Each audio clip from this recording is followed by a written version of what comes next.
మనము why are we not able to make international cinema అని feel అవుతుంటాం. మనం వల్ఫ్ ఆఫ్ వాల్ స్ట్రీట్ నచ్చుతుంది, మనకి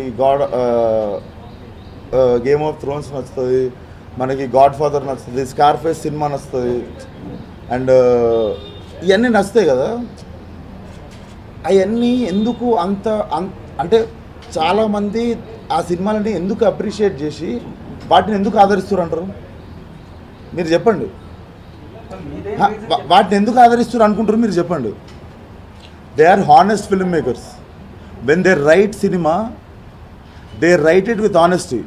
they don't write by putting a meter. మీకు తెలుసా, గ్యాంగ్స్ ఆఫ్ గోదావరిలో ఒక ఫైట్ ఉంటుంది, ఇంటర్వెల్ ముందు వచ్చే ఫైట్.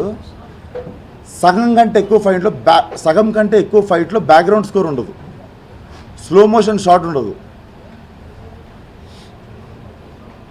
కానీ స్పీకర్లు పగిలిపోయే బ్యాక్గ్రౌండ్ స్కోర్ పెట్టి స్లో మోషన్లో ఫైట్ చేసిన దానికంటే ఎక్కువ ఇంపాక్ట్ ఉంటుంది.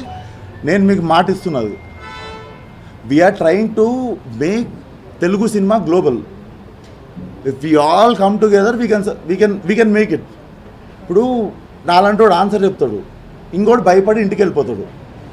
చేద్దామా ఇంటికి వెళ్ళిపోదామా, తెలుగు సినిమాని పైకి తీసుకోదామా, లేకపోతే మనం ఈ పట్టుకుందామా? మీరు అది చెప్పారు.